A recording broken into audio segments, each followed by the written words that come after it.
bienvenidos y muy bienvenida Laura. Gracias.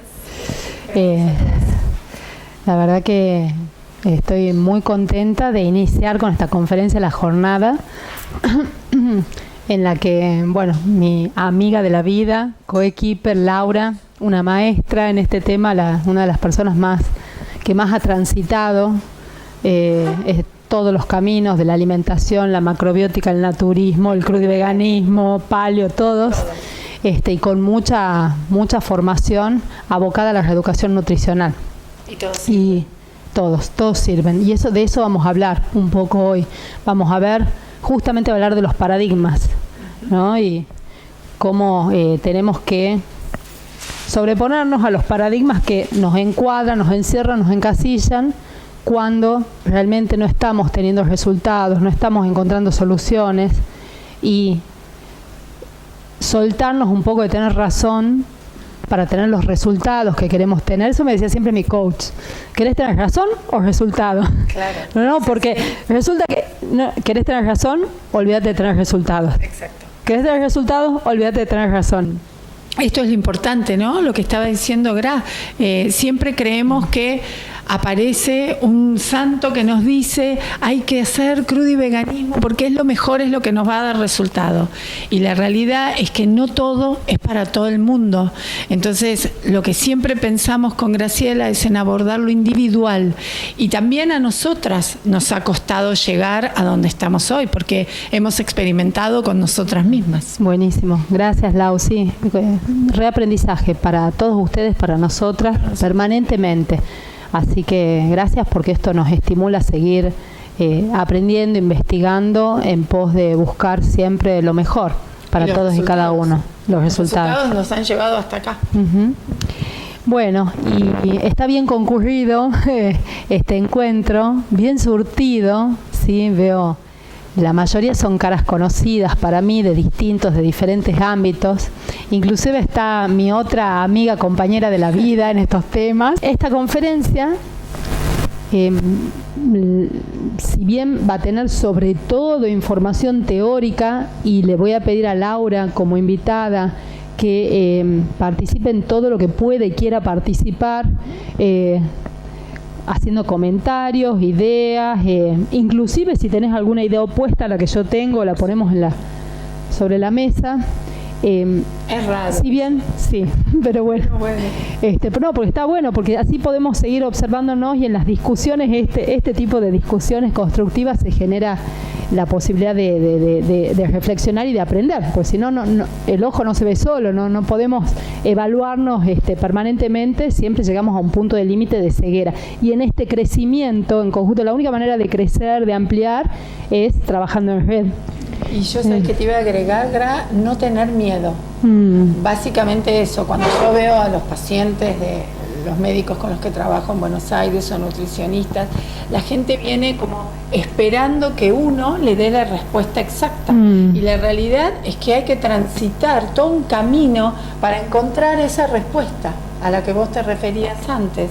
Entonces, para mí lo más importante es no tener miedo. Si podemos cambiar de un día para el otro, eso no lo sabemos. Bueno, está buenísimo, hay que ir a un médico referente, a un médico que sepa de toda esta gran variedad de posibilidades que hay, y respetarse con lo que nuestro cuerpo nos pide.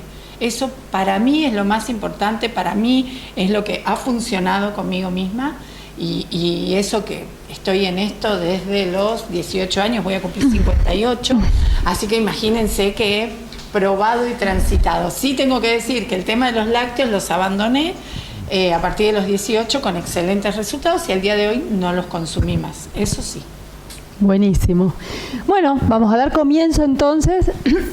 Lo que tengo preparado tiene mucha información, es más, abunda la información, quizás no muestre todo, porque como quizás en el público haya varios profesionales de la salud, que estoy viendo que sí los hay, y sobre todo preparando también la conferencia por si algún médico estaba interesado en un tema puntual, y porque además todo lo que hago me encanta sustentarlo en lo científico. Mi idea es que no se lleven de memoria un montón de información que quizás no sirva. Lo que quiero que se lleven es el concepto de este paradigma diferente a quizás al convencional, a ver si encontramos nos hacemos nuevas preguntas, eso estaría muy bueno, que se vayan con muchas preguntas, y ahí poco a poco se van encontrando las nuevas respuestas. La información que voy a dar es general, por supuesto, esto siempre debe ser supervisado a modo individual y con el análisis clínico, los estudios de laboratorios correspondientes y el chequeo médico necesario para poder después llevar a cabo un plan nutricional individual, una suplementación adecuada, etc. Les voy a leer un cuento para empezar.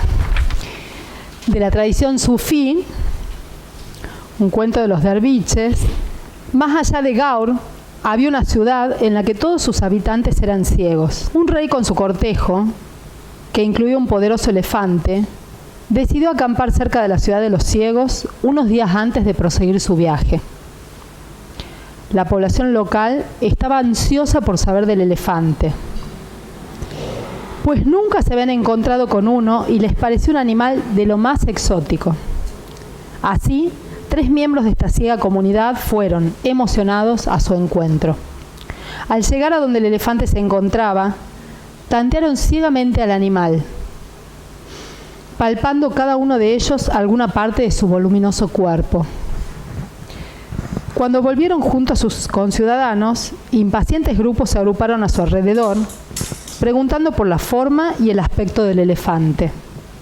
Y escucharon, atentos, a los 3 ciegos que habían podido conocer de primera mano sobre tan fabuloso animal. Al hombre que le había tocado la oreja le preguntaron acerca de la naturaleza del elefante y dijo: es una cosa grande, rugosa y gruesa como un felpudo. El que había palpado la trompa repuso: te equivocas completamente. Es como un tubo recto y hueco, largo y con un olor muy fuerte. El que había tocado sus patas comentó: es poderoso y firme como un pilar. Los 3 ciegos lo habían percibido erróneamente. Cada uno había palpado una sola parte de las muchas y se había conformado con ello. Ninguno conocía la totalidad. ¿Qué es un paradigma? ¿No? Tiene que ver un poco con lo que ilustra esta historia. Un paradigma es un modelo explicativo de la realidad que se basa en un logro convocante. De pronto el ser humano puede solucionar algunas cuestiones que no estaba pudiendo de una determinada manera, ¿no? Y entonces se van instalando nuevos paradigmas que permiten nuevos logros. Pero, como siempre sucede, los paradigmas, a lo largo del tiempo de la evolución, porque todo evoluciona, van mostrando sus anomalías. Las primeras son pequeñas, después vienen las más importantes y preocupantes, luego las inevitables y escandalosas, y finalmente las colapsantes. Eso pasa en la ciencia también, ¿no? Entonces, la ciencia normal, llega un momento que entra en crisis, se produce una revolución, nueva ciencia normal, nueva crisis, y así sucesivamente. El tema es que cuando a veces estamos parados en la nueva ciencia normal, creemos que esa es la verdad y nos paramos en el estandarte de la verdad, ¿sí? Y dejamos de atender a cuestiones, o sea, desarrollamos un punto de ceguera tal que vemos esa parcialidad como los ciegos y el elefante. Y en la crisis final surge el agotamiento, la desorientación, el miedo, en búsqueda de nuevos logros y el seguimiento de reemplazo. Hoy estamos ante una crisis final de muchos paradigmas. Nos ha tocado vivir un momento bisagra en nuestra evolución como seres humanos y en donde se está definiendo, ¿no?, qué va a pasar a futuro. Muchos paradigmas se están cayendo, como decía, y el paradigma en salud no es ajeno a eso. Hoy las enfermedades crónicas no transmisibles son la primera causa de morbimortalidad.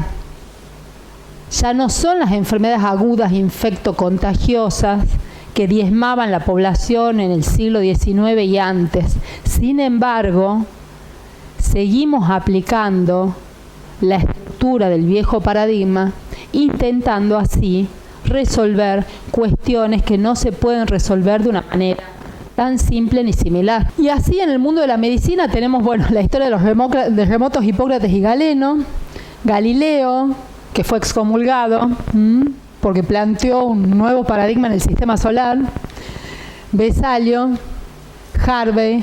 Bueno, Harvey también se burlaban de él porque planteó lo que era la circulación sanguínea, cómo funciona realmente el aparato circulatorio, y fue objeto de muchas burlas.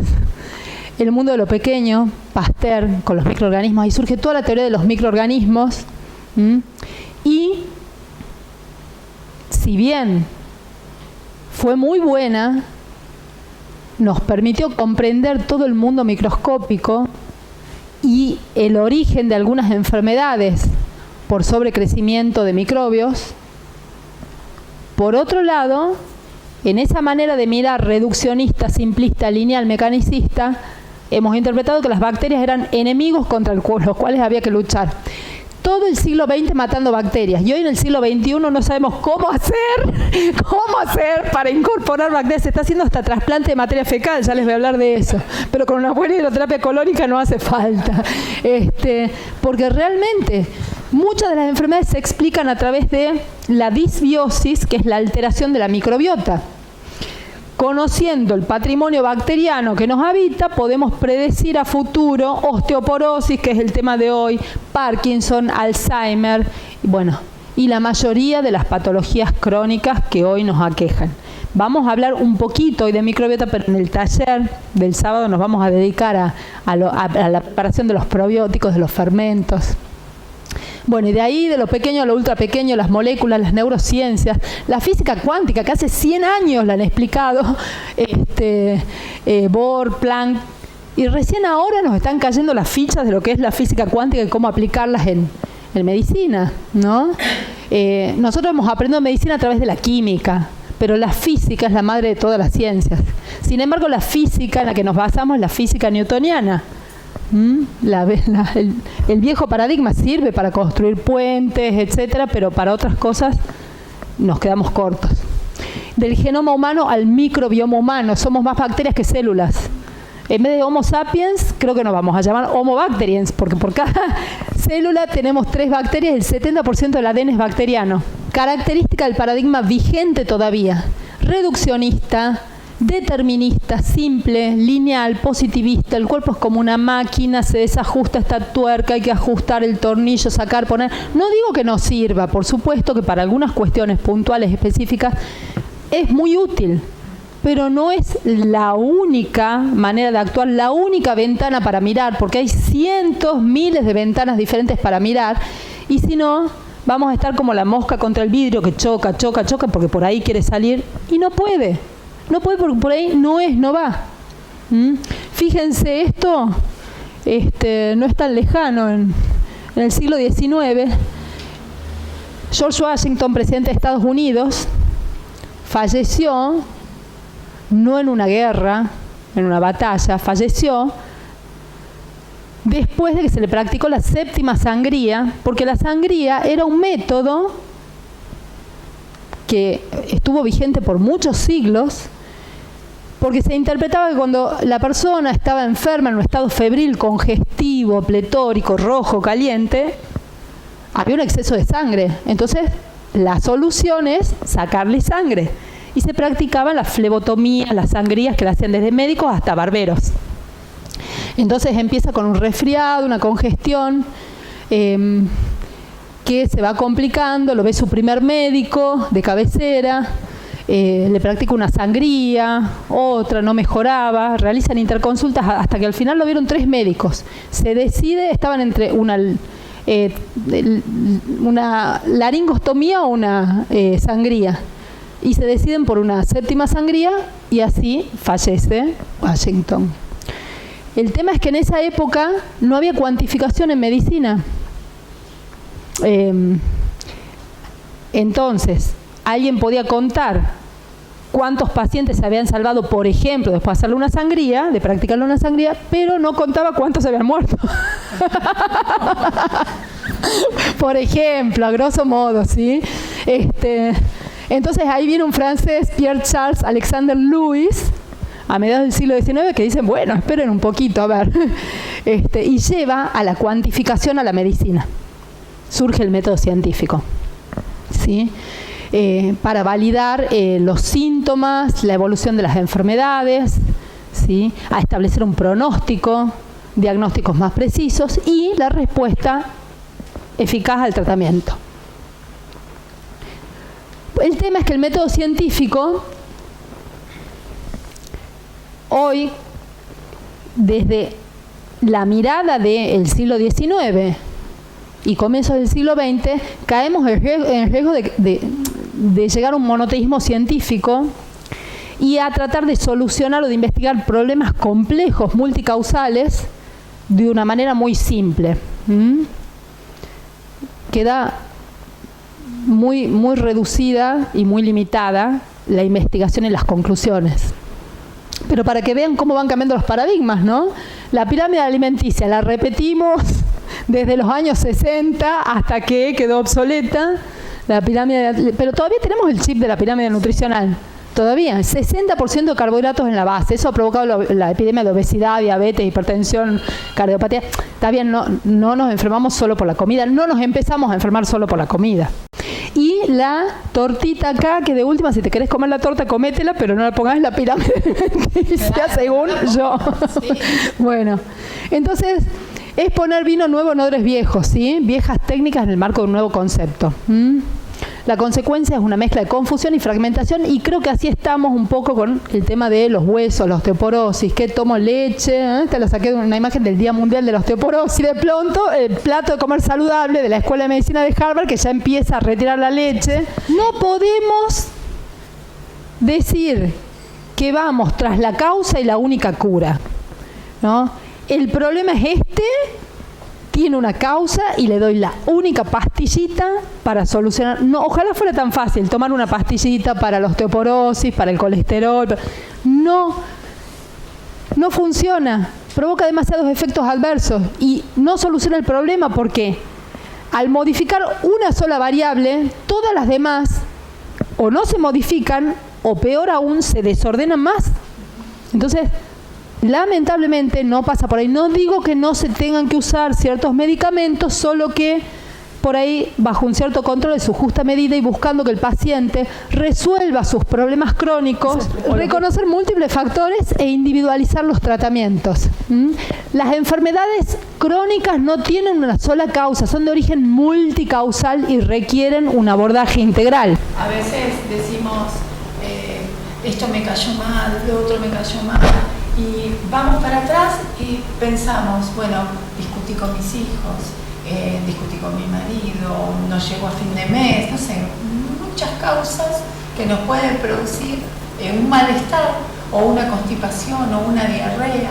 Por eso yo te escuchaba cuando hablabas, claro, retener. Te escuchaba hoy cuando hablabas de todo esto y de los microbios y del tema del intestino. Cuán importante es tener, yo siempre les digo cuando me vienen a ver, tener limpio el intestino, porque si no, no podemos pensar.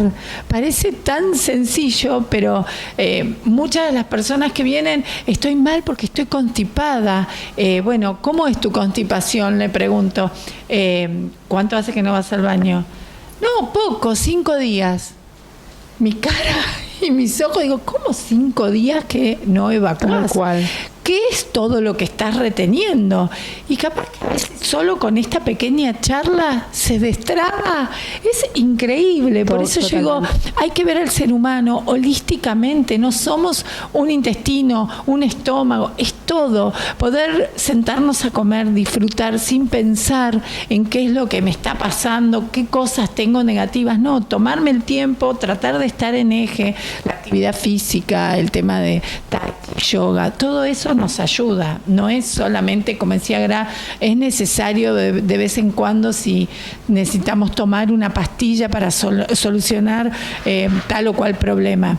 Pero antes, para mí lo más importante es conectarnos con nosotros mismos.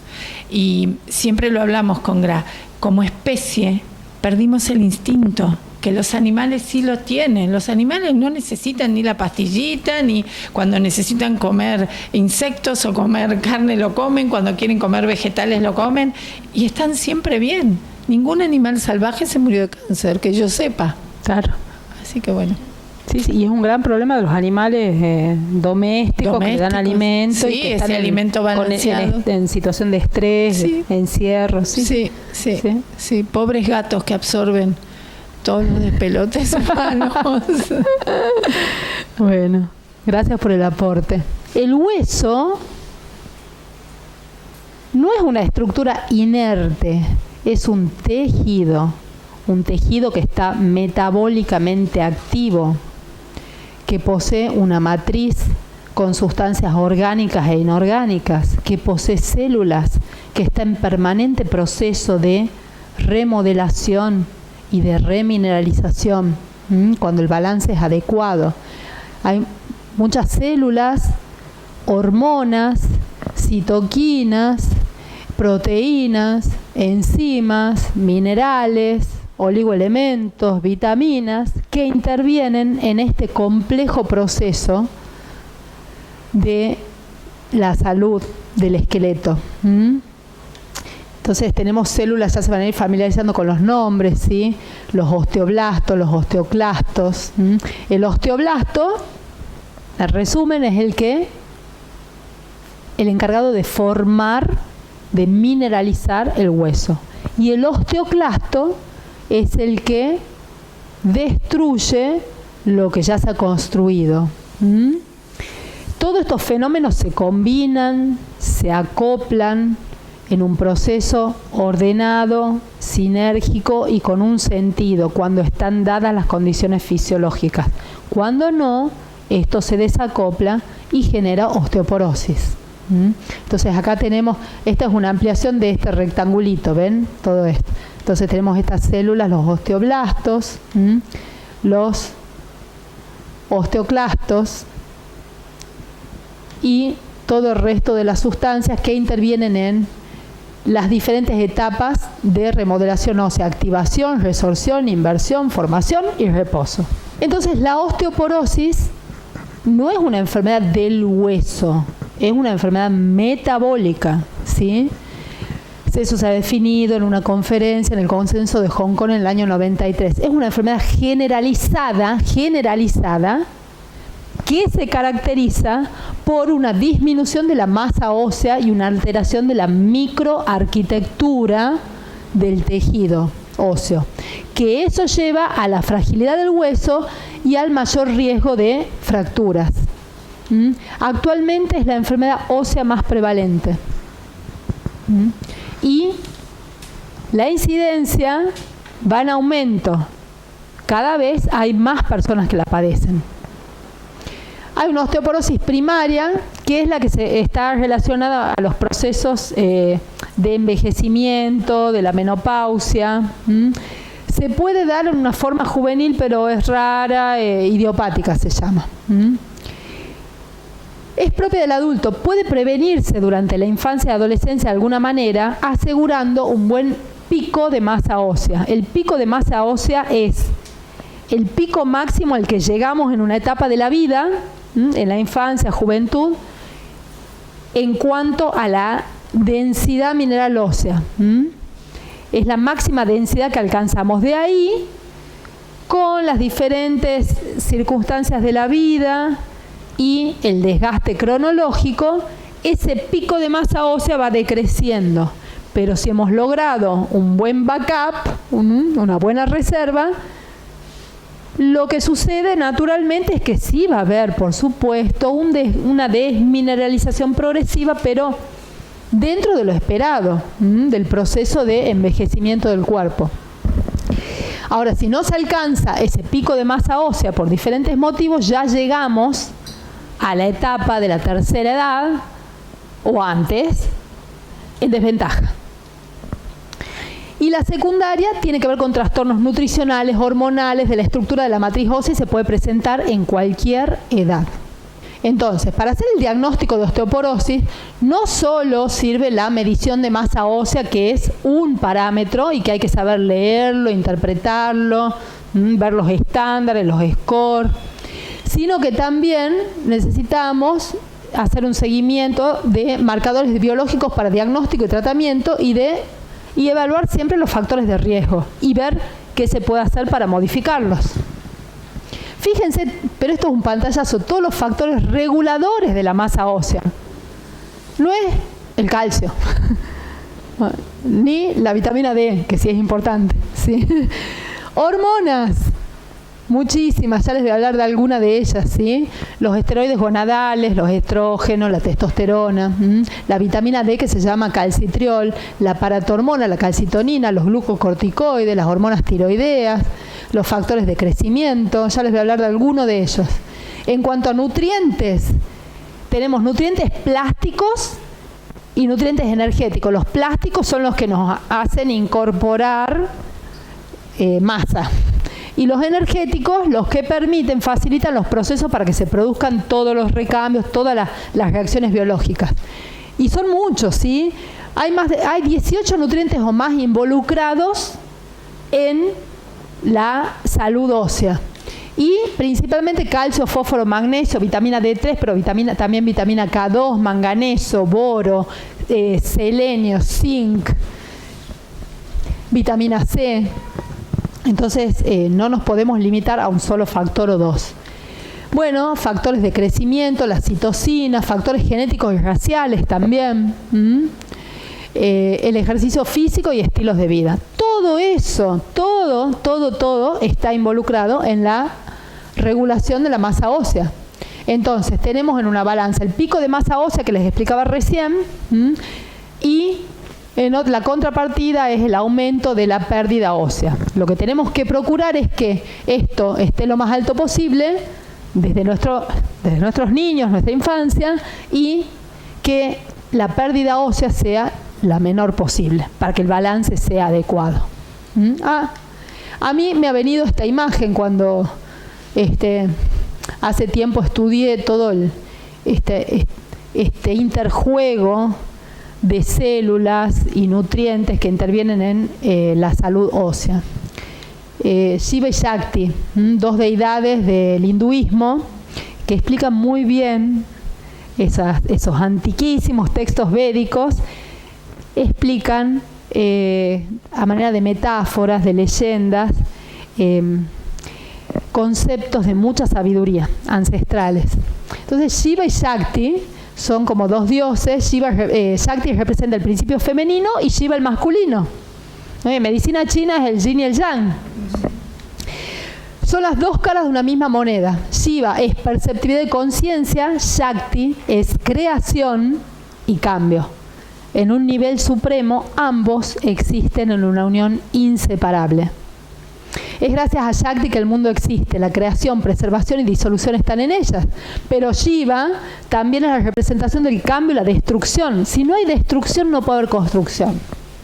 Y si hay construcción, en algún momento hay que destruir para volver a construir. Y ese es el interjuego permanente entre los osteoblastos y osteoclastos, ¿no? Entonces, Shiva es la energía destructora porque necesita destruir la forma para revelar la conciencia. Y así sucede en los huesos. Es un continuo proceso de remodelación, creación y resorción ósea, coordinadas y mediadas por osteoblastos y osteoclastos. Los osteoblastos construyen, los osteoclastos destruyen. Entonces, si lo vemos así, nos va a parecer como simplista esa idea de que los osteoblastos son los buenos, ¿no? O infantil o de película de Hollywood, los osteoblastos los buenos, los osteoclastos los malos, y si hay osteoporosis demos una sustancia que destruya los osteoclastos para que solamente se construya. Y eso sucede cuando se toman durante mucho tiempo los bifosfonatos, alendronato, ribandronato, que tienen muchos efectos adversos, aumentan el riesgo de necrosis espontánea de la mandíbula, ¿sí? Y con el tiempo se va generando un hueso pétreo. Si queremos crear algo similar a una enfermedad que se llama osteopetrosis, ¿no? Que son huesos pétreos como vidrio, porque son duros, pero a la vez frágiles, ¿no? Porque ante un trauma determinado, ¿no? Estallan. Capaz que son resistentes sí a la compresión, pero le doy un golpe seco y estalla. Por eso a partir de los 5 años o más en que se consumen bifosfonatos, se produce un riesgo muy elevado de fractura espontánea de cadera y otros huesos. Entonces, no digo que no sea necesario en algunos casos puntuales dar, y que eso está bajo el criterio de las distintas escuelas y profesionales, pero no es la solución a mediano y largo plazo. Habría que buscar otro tipo de soluciones, porque esta lleva a una solución peligrosa. Entonces, la densidad mineral ósea es el resultado final de una compleja sucesión de equilibrios a nivel celular y molecular. Y ahí participan otras sustancias, RAN ligando, no importa. Después les puedo pasar esta información a los médicos si quieren que les mande toda esta fundamentación. Entonces, entre factores hormonales y factores de crecimiento tenemos la paratormona, que la paratormona, cuando se pide en laboratorio, así la sigla es PTH, ¿sí? Tiene un efecto dual en el metabolismo óseo. Todo esto, las hormonas se regulan por un mecanismo que se llama feedback, positivo o negativo. O sea, si hay mucho de una hormona, por mecanismo de feedback negativo, se inhibe la síntesis de esa hormona, por ahí viene la contrapartida. En algún punto la paratormona puede ser la contrapartida de la vitamina D, depende. Entonces, el sistema endocrino hormonal también tiene una regulación como muy compleja, muy exquisita, y es como que hay un director de orquesta, el hipotálamo, la hipófisis, y de ahí coordina todo el resto de los instrumentos. Y la paratormona en concentraciones normales estimulan la construcción de hueso, el anabolismo, pero cuando se eleva demasiado, ¿sí? Cuando tenemos un menor aporte de calcio, cuando está muy baja la vitamina D, se tiene que elevar la paratormona, no queda otra, pero se destruye el hueso. Entonces, cuando vemos en un laboratorio que la vitamina D está baja, la paratormona está alta, se excreta mucho fósforo en orina, capaz que el calcio iónico está bajo, a veces se lo detecta, a veces no. Bueno, entonces ahí decimos urgente, acá hay una pérdida de masa ósea que hay que detener. La calcitonina también es importante, ¿sí? Que reduce los niveles de calcio y fosfato en la sangre, se opone a la acción de la hormona paratiroidea. ¿Ven que cada uno tiene una acción, un efecto, y se secreta en las circunstancias necesarias? Después, la hormona del crecimiento también es muy importante y regula este factor de crecimiento, IGF-1. Tiene efectos importantes en el crecimiento a nivel del cartílago del hueso. Hace que los niños que tienen una estructura todavía muy cartilaginosa, esos cartílagos se transformen en hueso y que los huesos crezcan.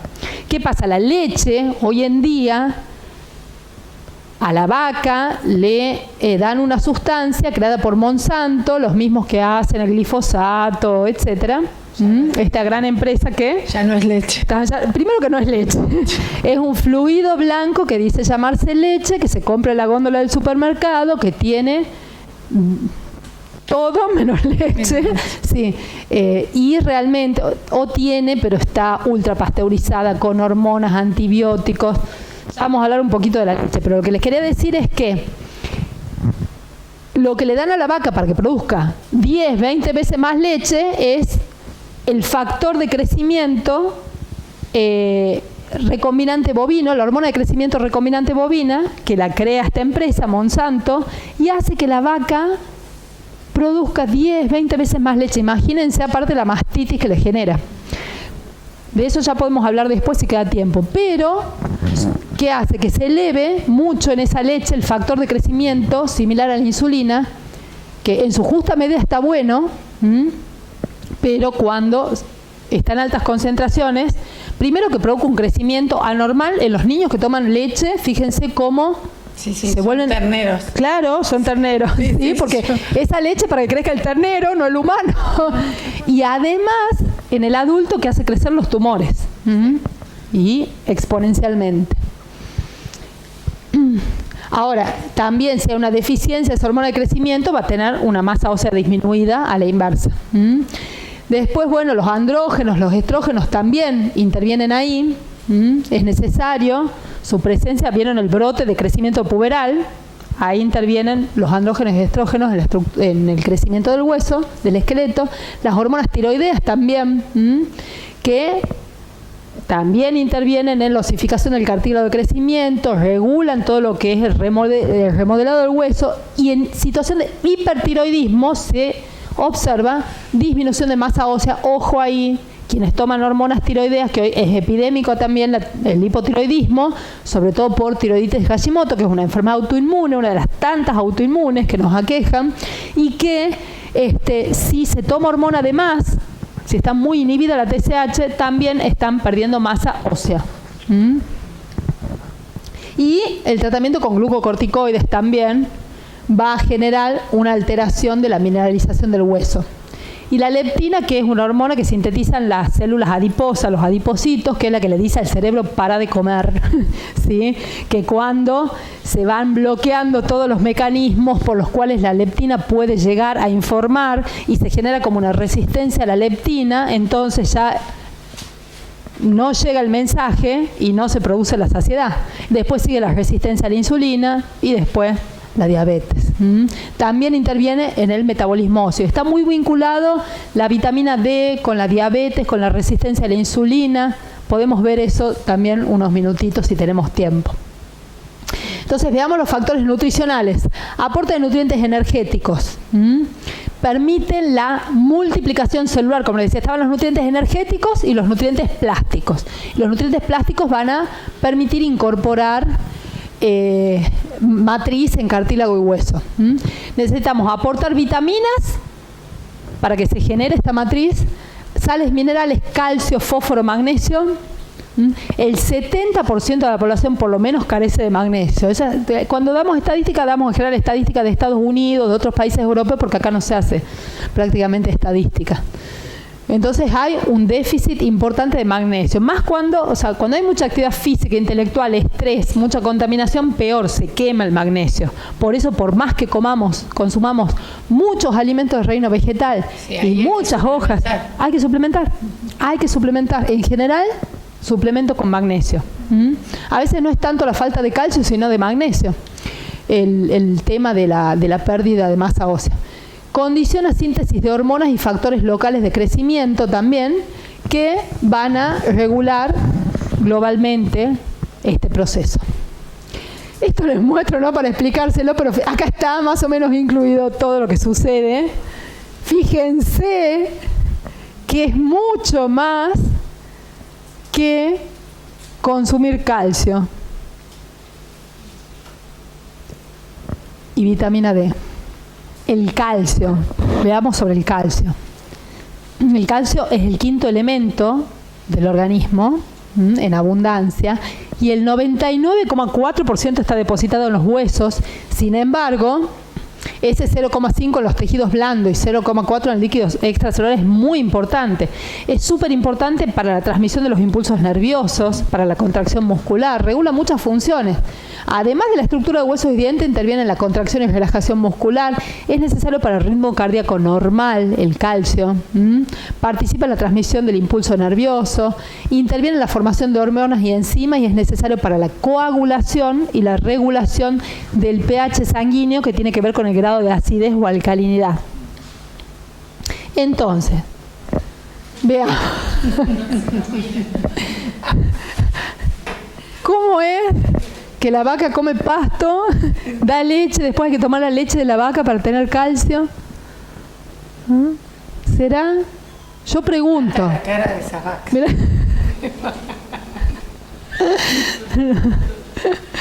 Como diciendo, estos humanos no los entienden. Claro, tal cual. Entonces, ¿será por ahí?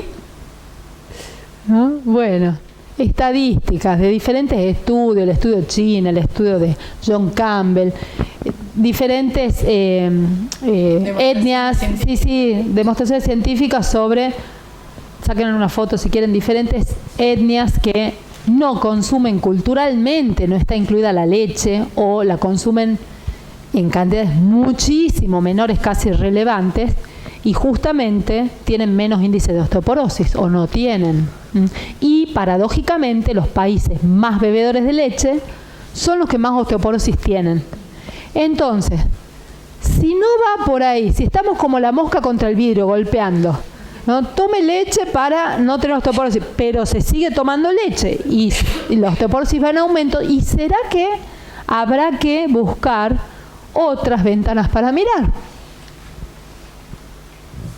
Bueno, aparte de eso, es esa leche la que se consume, ¿no?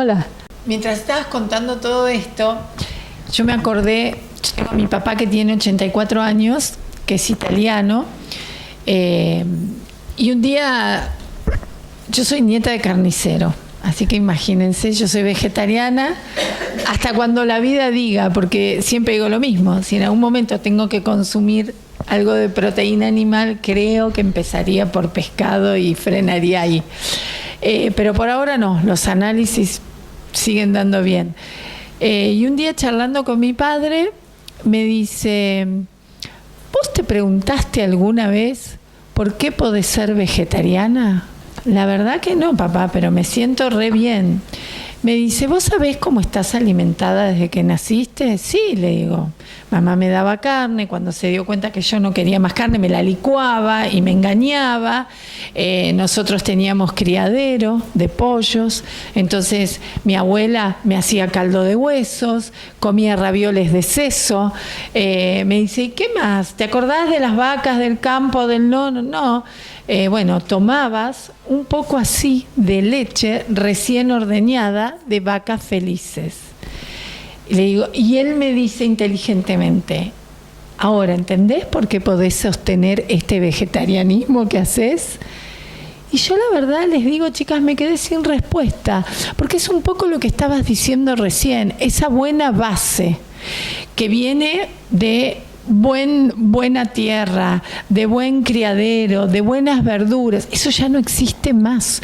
Esto que comentabas de la leche es lo que lleva a que la gente venga y te diga, tengo osteoporosis, como un montón de yogur, como un montón, peor, no ese yogur convencional, no esa leche, pero también va mi pregunta hacia vos. ¿Puede ser esto que me dijo mi papá?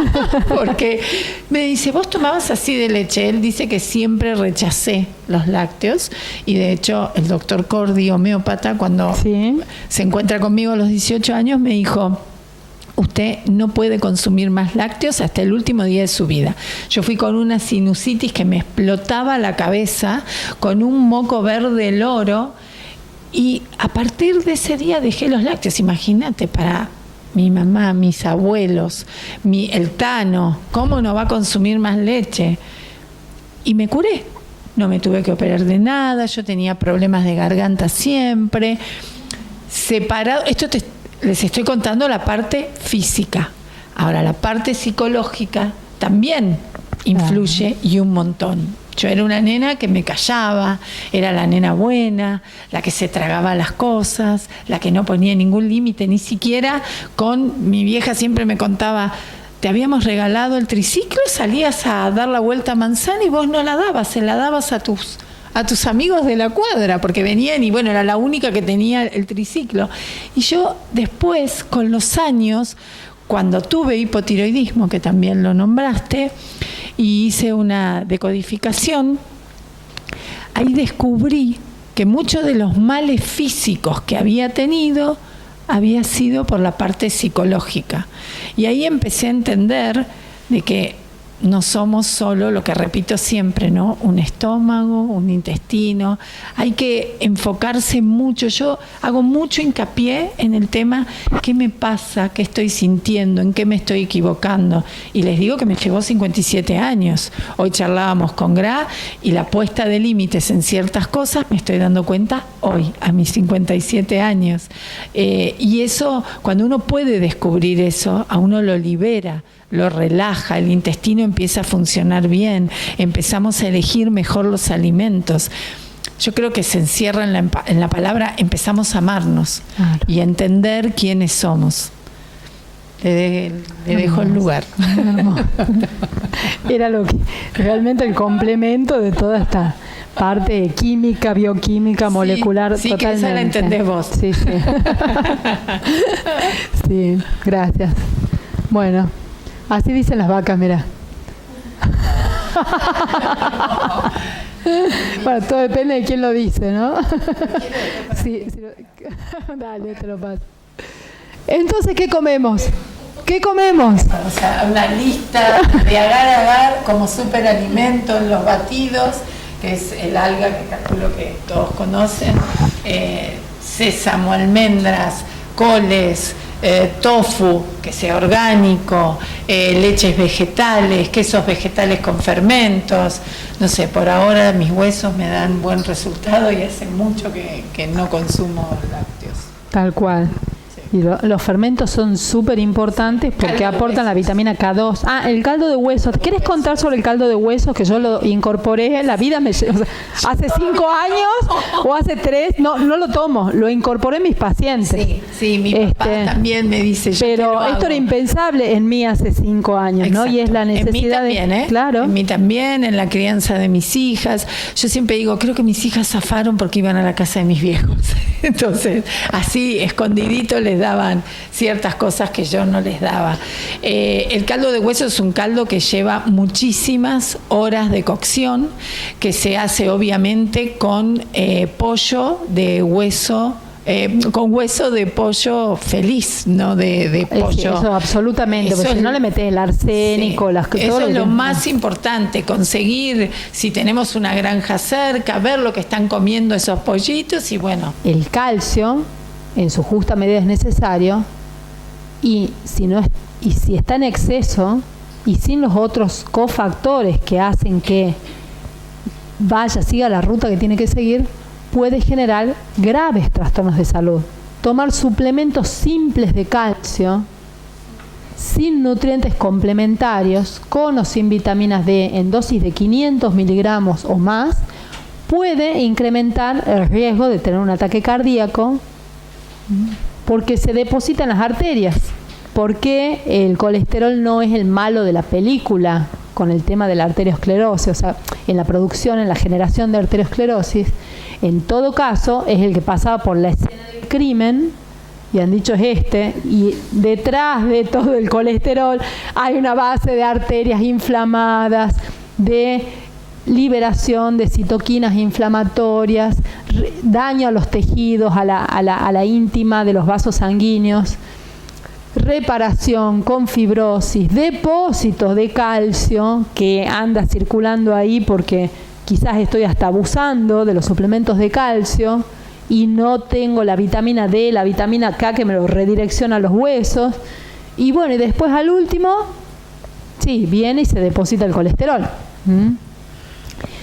Pero la solución tampoco está en bajar intempestivamente el colesterol con una medicación. Hay que hacer cambios de base. El cuerpo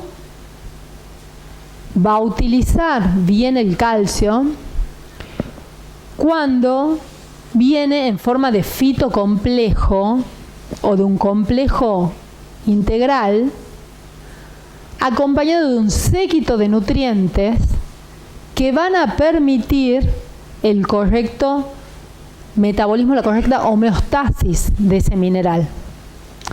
Y necesito fósforo, magnesio, manganeso, zinc, cobre, boro, silicio, flúor, estroncio. Vitaminas C, D, B6, B12, K. Folatos, ácidos grasos esenciales y proteínas. Las vitaminas y minerales no se pueden prescribir de forma aislada. Por esto de la sinergia con otros nutrientes. Entonces, si administro en exceso uno de ellos, genera un desequilibrio con el resto. Hay que ver el árbol y el bosque. Si me quedo con el árbol solamente, me pierdo el bosque. Y ahí se crea el problema. Bueno, calcio en alimentos vegetales de uso habitual. Esto es del libro Medicina que cura. Hay más, ya me van a surgir. Vos también, Lau, podés ir diciendo. Pero fíjense, un niño de 1 a 3 años necesita un aporte, según la Organización Mundial de la Salud. Hay autores que opinan distinto, pero digamos lo que dice la Organización Mundial de la Salud, necesita un aporte, un niño de 1 a 3 años, de 700 miligramos. De 4 a 8 años, 1000 miligramos. Y de 9 a 15 años, 1.300 miligramos, después para un adulto 1.000 y ya cuando hay en la etapa de la menopausia o de la tercera edad, 1.200, 1.300 miligramos. Pero fíjense, a ver, por ejemplo, naranja, una unidad tiene 50 miligramos. Si me hizo un jugo con 6 naranjas, ya tengo 300 miligramos de calcio. Si consumo sésamo, podemos hacer para el taller gomacio, para hacer probar el parmesano vegetal. Bueno, que es muy fácil. Bueno, sésamo, una cucharada sopera, que son aproximadamente 25 miligramos, me va a aportar 250 miligramos de calcio.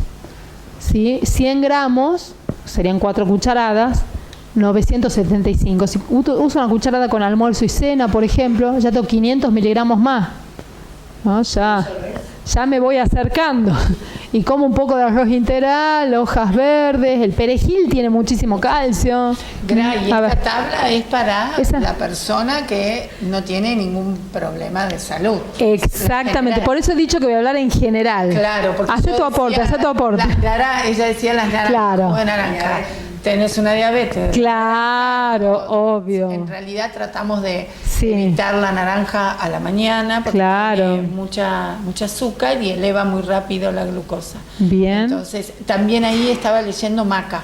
Sí. Maca con personas con problemas oncológicos. Y con hipertensión tampoco.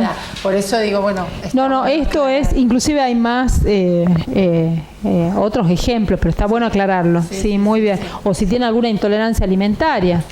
La almendra puede tener mucho calcio, pero si hay intolerancia a la almendra, entonces, por otro lado, me va a estar perjudicando. Los suplementos de calcio aumentan el riesgo cardiovascular. Después pueden chusmear.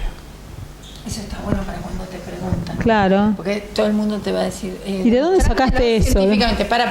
Claro. Agarran el teléfono. Acá hay más. Son muchas revisiones, metaanálisis, estudios. Y la vitamina D. 6 días de tomar sol recuperan más o menos un mes de no haberlo tomado. Mira, me vino bárbaro. Como para cargar reservas de vitamina D. Ahora les voy a mostrar exactamente. Y con la vitamina, con el tema de los protectores. Cerca del mediodía, no a pleno cenit del sol, pero sí tiene que ser cuando la proyección de la sombra supera el largo del cuerpo. Más o menos ese sería el parámetro. Sin protector solar. Yo tomaba a la mañana sin protección solar y después en la hora fuerte del mediodía bajo la sombrilla. Claro, bueno, 20 minutos y hay que exponerse quizás a media mañana o pasando ya el mediodía cerca de la siestita. Hay que ver también en la estación del año, por supuesto. Por eso guíense por el parámetro de la sombra.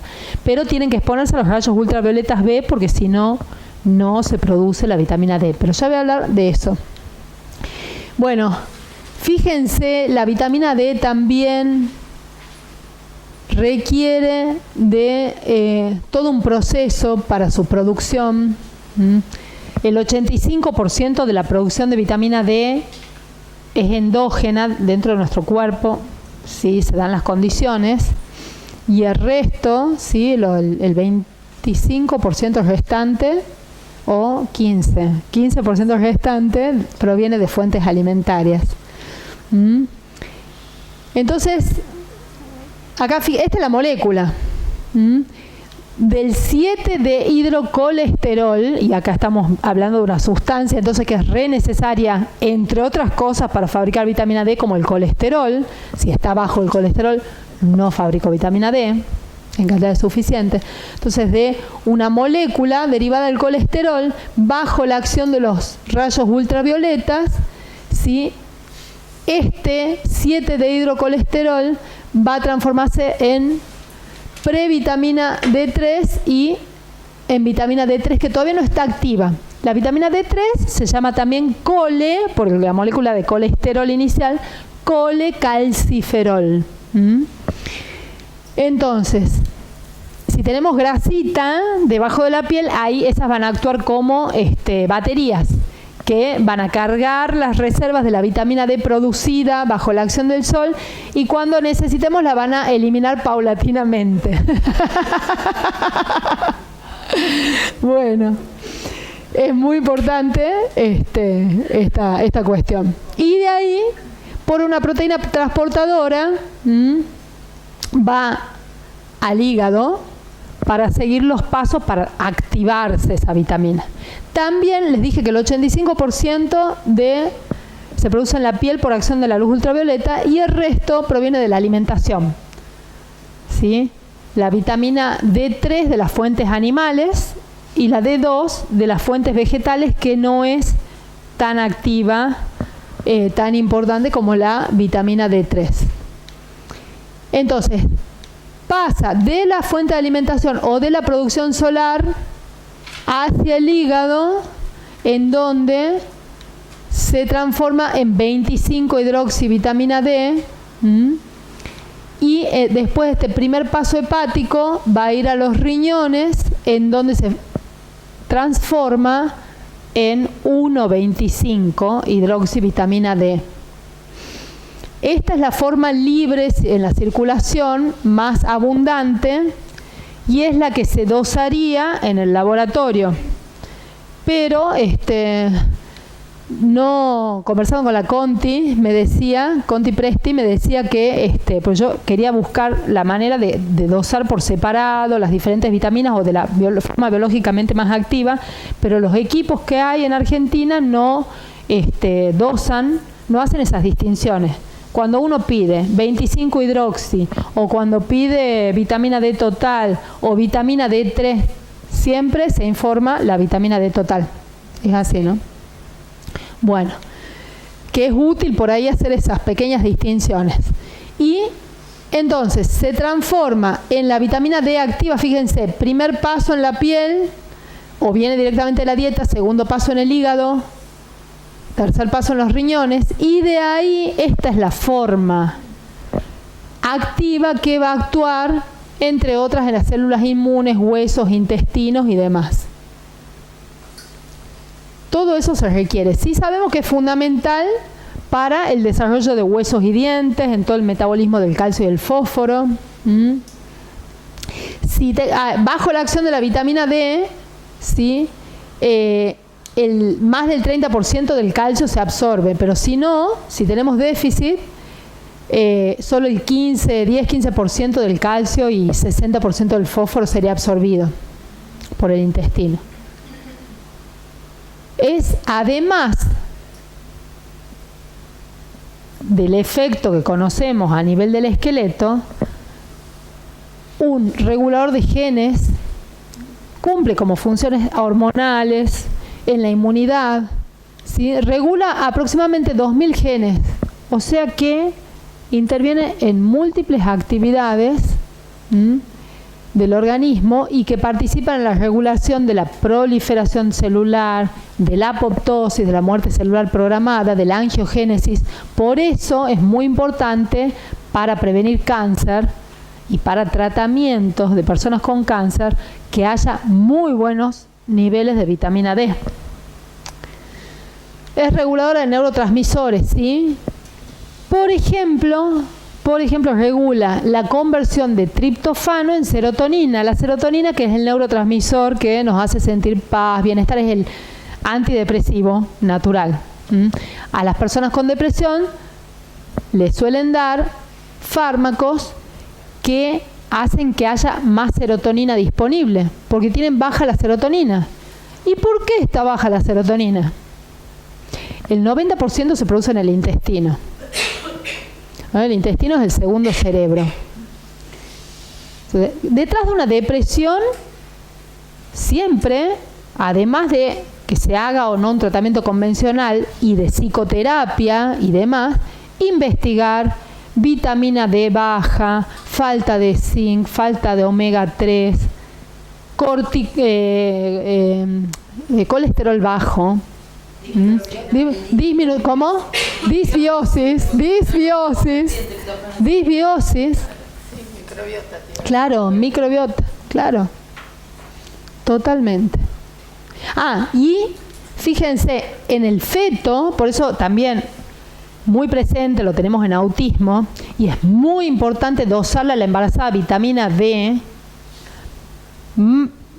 quizás al comienzo del embarazo, y después, si estaba baja, volver a pedir a dosar para ver la respuesta al tratamiento.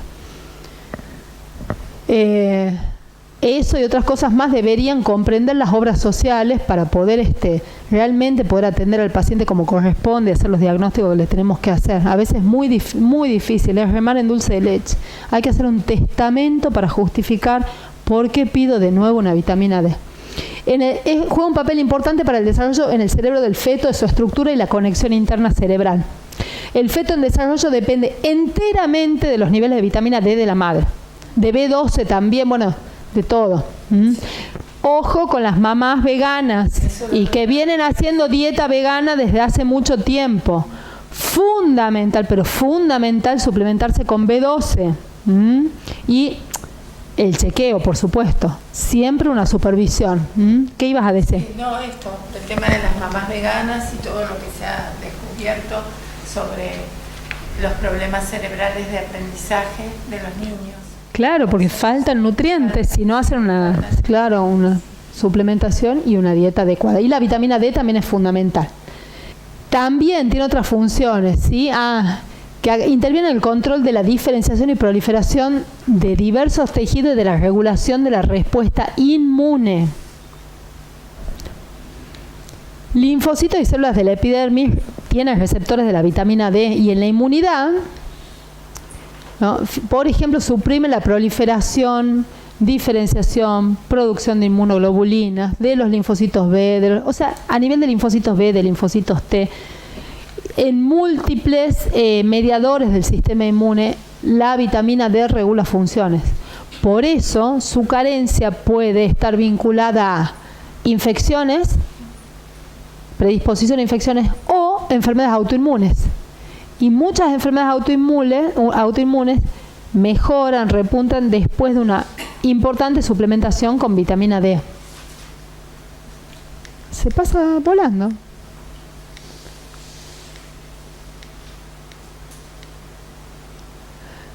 Bueno. Y también pueden inducir a la producción de autoanticuerpos en el feto, y eso se estudió en autismo. Anticuerpos asociados a la mielina. Y para la fuerza muscular también, ¿no? Interviene en la fuerza muscular. Porque si hay carencia, hay pérdida de fibras musculares.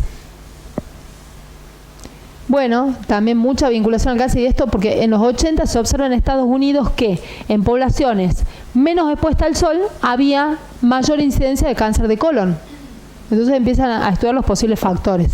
Y se determina que un nivel de vitamina D por debajo de 20 nanogramos por mililitro se asociaba con hasta un 50% de más riesgo de cáncer.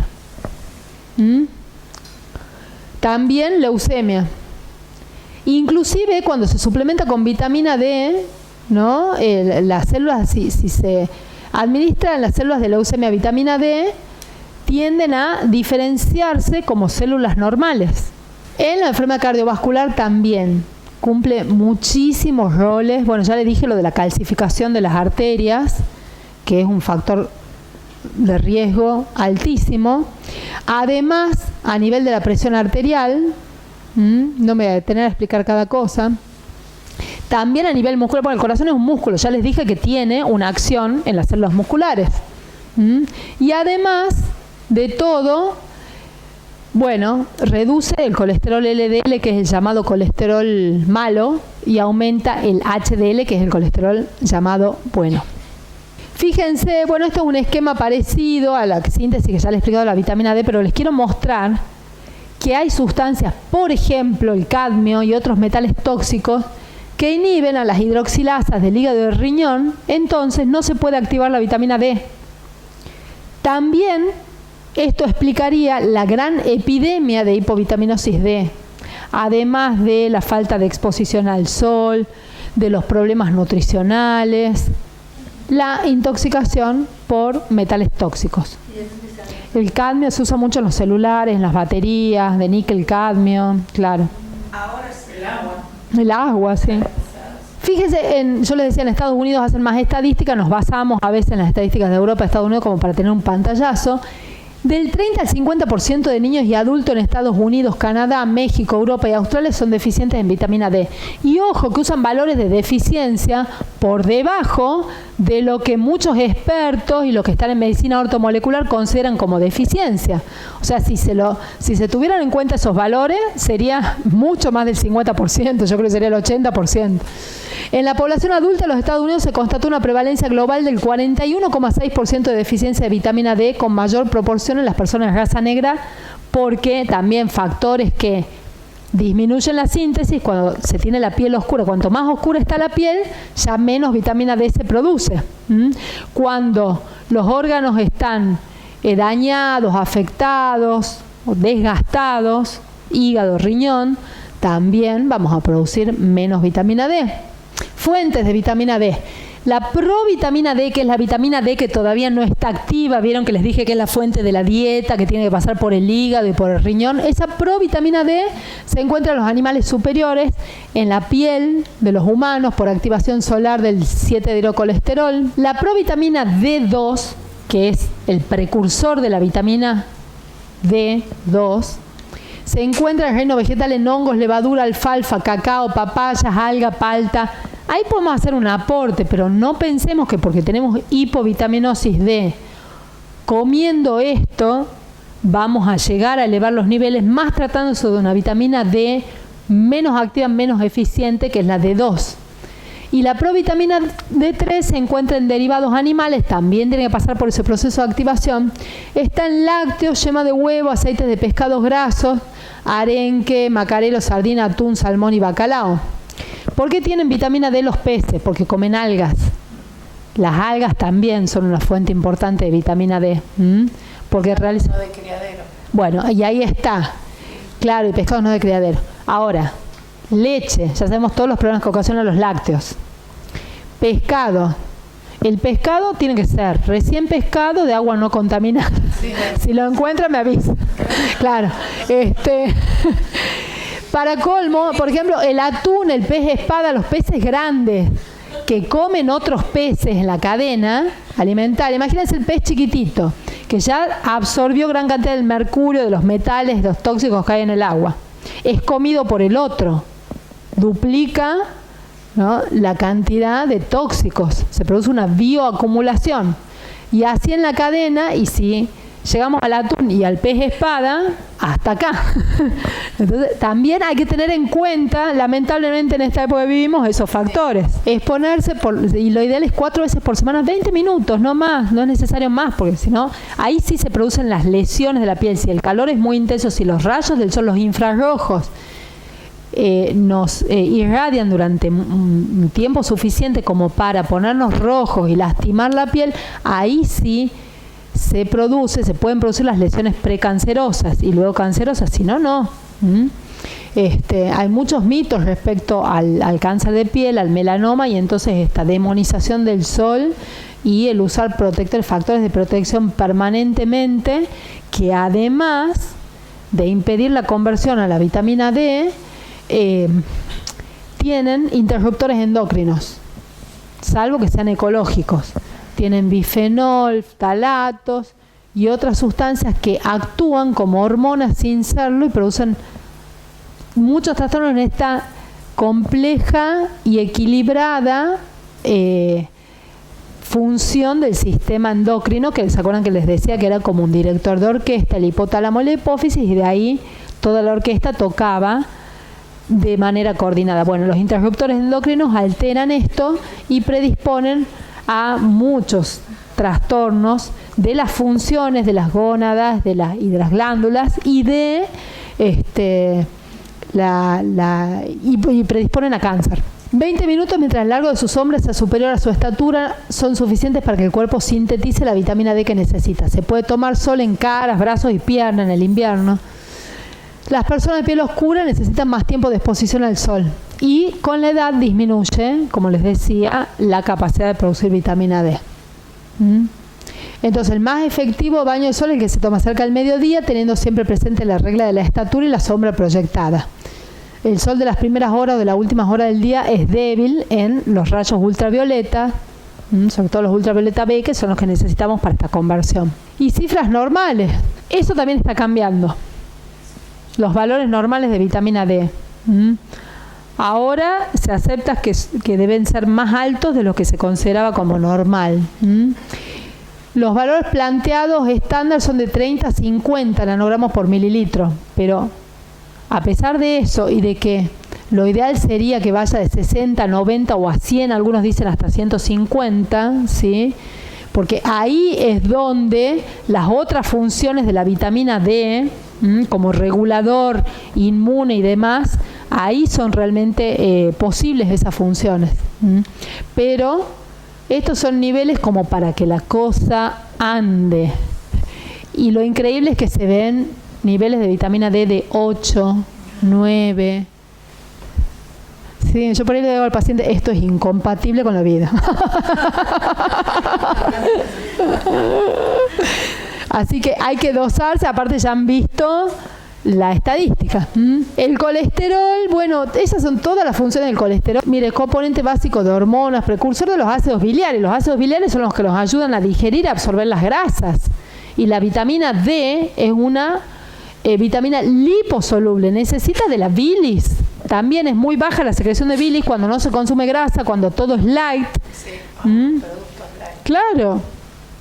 Entonces, también hay que cuidar al hígado, hay que depurar el hígado y hay que consumir más grasas.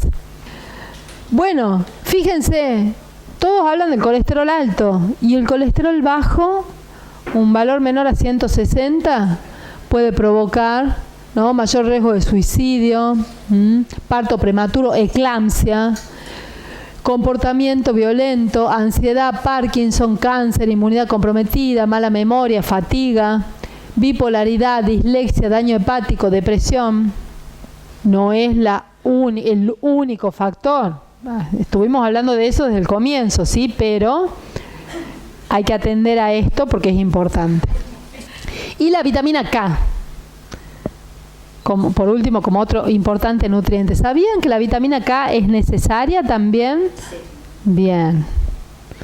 Para todo la homeostasis del calcio y de los huesos. La vitamina K es más conocida por la función en la coagulación sanguínea. De eso se ocupa sobre todo la vitamina K1. La K se llama menadiona. Dos tipos diferentes de vitamina K. La K1 entonces es la responsable de la coagulación sanguínea, pero la K2 actúa sinérgicamente con el calcio, el magnesio y la vitamina D para proporcionar múltiples beneficios para la salud. Ella es la que redirecciona el calcio que está en la sangre hacia los huesos. Si no, se deposita en los tejidos blandos y en las arterias. Entonces sería este esquemita simple, ¿sí? En el tejido cardiovascular lo que hace es sacar el calcio. Y en los huesos introduce el calcio. Si no está, por más suplemento de calcio que tomemos, al contrario, claro, complicamos la cuestión.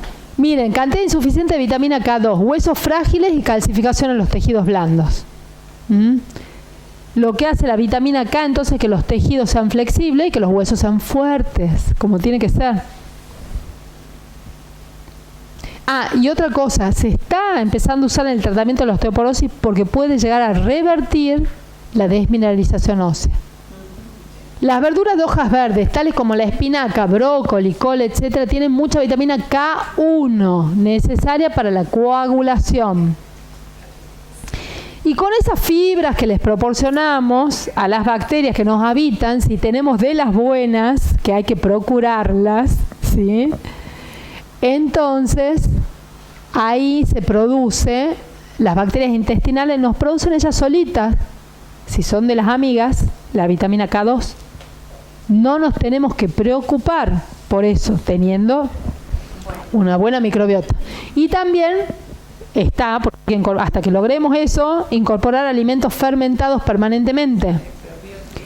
probióticos. Y ahí está, microbiota y osteoporosis. Esta es una revisión muy linda, muy completa del World Journal of Orthopedics, que dice que la disbiosis intestinal puede provocar inflamación, desregulación del transporte de nutrientes y calcio a través del intestino hacia la circulación e inflamación sistémica.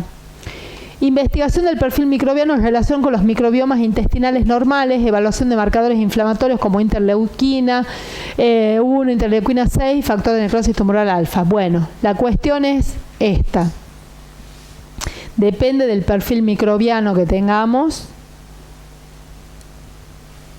Dime qué bacteria tienes y te diré si tendrás osteoporosis o Parkinson. Sí, se comparan, por ejemplo, poblaciones normales, por ejemplo, sin osteoporosis, que son el grupo control, con poblaciones de la misma edad, de características similares con osteoporosis. Y se estudia la microbiota de cada una y se sacan conclusiones. Entonces se ve que hay menos bacteroidetes, más Clostridium y así. Entonces se está haciendo todo ese rastreo y esa determinación de las características de las diferentes cepas en las diferentes patologías. La previa del Parkinson 20 años antes, por ejemplo, podría ser un exceso de Clostridium que impide la conversión de dopamina a epinefrina, y la dopamina, que es una molécula muy inestable y genera muchos radicales libres, que son los que llegan a provocar el envejecimiento rápido, van destruyendo los núcleos del cerebro que son encargados de producir dopamina, y entonces a la larga eso va a generar un déficit de dopamina, que es una de las características, la principal del Parkinson. Por ejemplo, la otra vez un paciente oftalmólogo que sabe que estoy a full con la microbiota me ha mandado un artículo de retinosis pigmentaria, ¿no? Enfermedad del ojo vinculada a disbiosis. La disbiosis está vinculada también a infertilidad. Entonces se está estudiando realmente el rol de la microbiota en todo, y fíjense lo que dice acá. Las terapias para normalizar la microbiota intestinal, GM es Gut microbiota, en inglés microbiota intestinal, en pacientes con osteoporosis o prevenir la aparición de osteoporosis, a investigar incluyen dietas prebióticas altas en fibra para promover el crecimiento de bacterias intestinales normales y producción de ácidos grasos de cadena corta, probióticos para estimular el crecimiento de microbios intestinales normales y tratamiento antibiótico. Bueno, yo hago otro tipo de tratamiento natural y uso aceites esenciales y tinturas madres y homeopatía y demás. No uso antibióticos, seguido de trasplante de materia fecal. ¿Qué es el trasplante de materia fecal? Hemos cargado con el ecosistema del mundo, y lo mismo, como es adentro es afuera, como es arriba es abajo, lo mismo nos está pasando en nuestro interior, a los seres humanos. Se ha disminuido drásticamente la diversidad bacteriana, y las cepas que hay no son en general las ideales, las más amigables. Entonces ya no son esas bacterias que conviven en general en simbiosis, en equilibrio, nos ayudan a producir vitaminas, a degradar tóxicos, sino que lo único que les interesa es proliferar y proliferar, como nos está pasando a los seres humanos. Igual, lo que hacen las bacterias adentro es lo que estamos mostrando como seres humanos afuera, una réplica. La búsqueda de poder, la proliferación descontrolada, no importar lo que le pasa al vecino. Viene un parásito, viene otra cepa de bacterias patógenas y la invitan a la fiesta, capaz, ¿sí? En cambio, cuando tenemos una buena microbiota, ellas nos gestionan la inmunidad. No es que va a venir el estreptococo y a cualquiera le va a caer así un estreptococo y lo va a infectar y le va a provocar una enfermedad mortal. No, depende de la regulación de la inmunidad de cada huésped. Cada bacteria tiene su grado de su capacidad de producir enfermedad, pero allí hay un choque con la capacidad del huésped de ser infectado, de que se desarrolle la enfermedad, de que llegue un descontrol, y en gran parte eso se debe a las bacterias que nos habitan. Sí, también es muy importante eso, y además regulan los estados de ánimo, las elecciones alimentarias. Así que si de pronto están desesperados por dulces, harina, bueno, sepan que es la cándida, los parásitos, las bacterias, que no es para ustedes, para ellos, y ahí es más fácil hacer el cambio, claro, hasta que se va normalizando todo. ¿Y cómo? ¿Y por qué el trasplante de materia fecal? ¿En qué consiste? De un donante sano, ¿sí? Acá hay 2 colon de oro para donar. De un donante sano se procesa la materia fecal, se está haciendo en gastroenterología mucho, se procesa esa materia fecal y se introduce por vía endoscópica o colonoscópica y después por enemas. Se hace en Argentina, se hace en Tucumán, se está haciendo en gran parte del mundo. Para problemas gastroenterológicos, sí. Hay un gastroenterólogo con su equipo que trabaja muy serio. Lo hacen pacientes, sobre todo con enfermedades inflamatorias intestinales, delimitado a eso, constipación severa y algunos otros trastornos más, también en obesidad. Porque, ¿qué pasa? Depende de las bacterias que nos habitan, les dije, ¿no? También la regulación de las elecciones alimenticias, el sobrepeso. Por eso, bueno, y entonces eso, ya termino entonces con el trasplante de materia fecal, también con una buena hidroterapia colónica, no digo en todos los casos, habrá casos específicos que se requiere el trasplante. En autismo también se está haciendo trasplante de materia fecal. Con una buena hidroterapia colónica cada tanto, ¿no? Una limpieza profunda del colon, y ahí nomás introducir probióticos y hacer el cambio alimentario, sostenerlo lo más que se pueda. Después, bueno, se volverá o se seguirá pautas depurativas. Eso es un proceso que lleva un tiempo de evolución y que permite hacer toda esa restauración de la microbiota de una manera mucho más rápida, accesible, fácil. Todo este tema de la alimentación saludable también se la denomina una alimentación de longevidad. Claro. ¿Qué queremos sostener con este tipo de alimentación? Que nuestra parte interna, nuestro cuerpo, se vaya deteriorando en menos cantidad de tiempo. En mayor cantidad de tiempo, no estar consumiendo cosas que nos dañen, que aceleren. Por eso yo, cuando lo conocí a Gabriel Cousens y vi que a los 70 y pico de años consumía enzimas, y que yo ahora también las consumo, ahí entendí que está bueno cuidar desde muy pequeño y entender esto, porque a veces no nos damos cuenta cómo vamos dañando el laboratorio interno. Es como dice Palmetti siempre, ¿no? ¿Qué le ponemos a nuestro auto y qué le ponemos a nuestro cuerpo? ¿Qué clase de combustible, nafta, iba a decir? Así que bueno, eso también. Buenísimo, sí. Tratar de cuidar para tener buenas enzimas durante mucho tiempo. Llegar a los 100 sin consumir enzimas. Buenísimo. Bueno. Buenísimo. Sí. Básicamente hay una organización.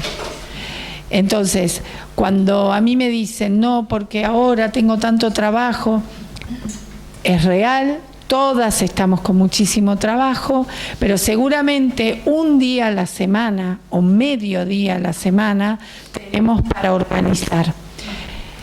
Eso en mis consultas personalizadas. De hecho, Gra está sentada en parte de lo que le tengo que mostrar, que no tuvimos tiempo, se refiere a eso.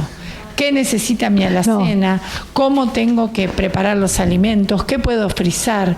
¿Cuánto tiempo duran los cereales cocidos? ¿Cuánto tiempo duran las leches? ¿Cuánto tiempo las legumbres? Y volviendo también a las enzimas, en la consulta personalizada, que voy a ver si también podemos hablar el sábado, hay una combinación de alimentos con cargas bioeléctricas positivas y negativas, que esto lo vengo enseñando hace muchísimos años, que hace que nuestra digestión sea mejor. se basa en no mezclar los hidratos con las proteínas, en saber qué cantidad de carnes, si consumo carnes, hay que consumir, cómo las mezclo, con qué vegetales. Antes se decía que para que la proteína sea completa, el cereal y la legumbre tenían que estar juntos. No. El cereal se puede consumir al mediodía, donde tengo el tiempo suficiente durante el día para gastar esa energía, y la legumbre la podemos consumir a la noche, donde no vamos a consumir un plato de legumbres, va a ser una cucharada, 2 cucharadas de legumbres llena de vegetales. Es muy importante lo verde, a lo que te referías, cotidianamente. ¿Cómo equilibro mi plato? A esto, en lo personal, llegué con una base de la macrobiótica, con una base de la ayurveda. Siempre repito lo mismo: lo que es bueno para uno, para el otro es malísimo. Con la base del crudiveganismo, investigando, charlándolo con Graciela, charlándolo con los médicos de Buenos Aires, charlándolo con Analia Aguado, que es una nutricionista que compartimos con Gra Varela, que es la que me ha guiado en todo este tema de cómo armar el plato con las cargas bioeléctricas correctas. Hay muchas veces que decimos: comí una ensalada de lechuga y tomate y tengo una panza así y mi digestión fue un desastre. Y sí, seguramente, porque hay que ver qué cantidad de tomate pusimos y qué cantidad de lechuga. Todo va a ser visual. No vengo a complicarles cómo armar el plato, sino a simplificar. Y después, lo que vos decías, ¿puedo consumir en jugos, licuados? Sí, hay maneras de hacer los jugos hoy y que me duren 24 horas, 48 horas. Poniéndole cierta cantidad de limón, acompañando con jengibre, acompañando con cúrcuma. Lo ideal es consumirlo en el momento. Pero como vos bien decís, si yo me hago el jugo hoy y hoy es el día que tengo tiempo, bueno, buscamos una buena botella o una Ziploc y lo frizo. Y el día anterior lo saco del freezer y me lleno un termo y con eso salgo y me voy a trabajar. Y como hago con la comida cuando llego a casa. Si consumen carnes, les voy a explicar cómo. Si consumen legumbres, bueno, haremos bollitos de legumbres, medallones de legumbres, en pleno invierno algún guiso, y todo se frisa, y todo se etiqueta. Y las verduras, las frescas, se lavan, no sé si todos conocen la centrífuga exacto. ¿Y cómo lo guardo? Y hago una especie de sushi. El papel de cocina, pongo las hojas verdes, voy enroscando y lo pongo en una bolsa. Etiqueta: rúcula, espinaca, lechuga, manteca. Llego a las 8 y tengo que preparar la cena para las 9 de la noche. Bueno, obviamente no gluten, pero sí corto bastones de apio, bastones de pepino. Ya lo tengo pensado, porque ese es un diagrama que se hace semanal. O sea, hacer este cambio de hábitos, que no es una dieta. Salir de lo que estoy acostumbrado a hacer es lo que más nos cuesta a todos los seres humanos, profesionales y no profesionales, porque qué bárbaro es ir al supermercado, comprar las bolsitas, llego a mi casa, pero cuando me pongo a leer qué ingredientes tienen y lo nocivo que le hace a nuestras células, que no reconocen a eso que está ahí adentro como alimento, es ahí donde se empieza a complicar.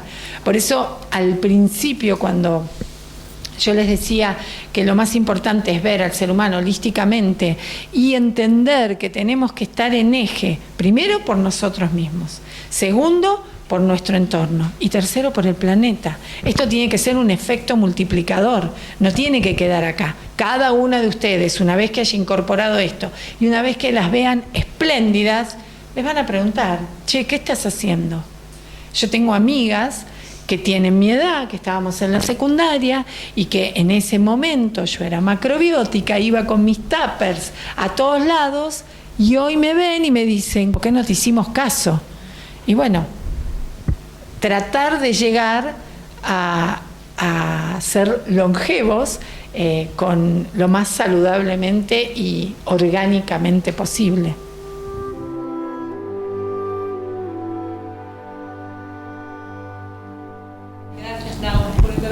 Gracias por invitarme.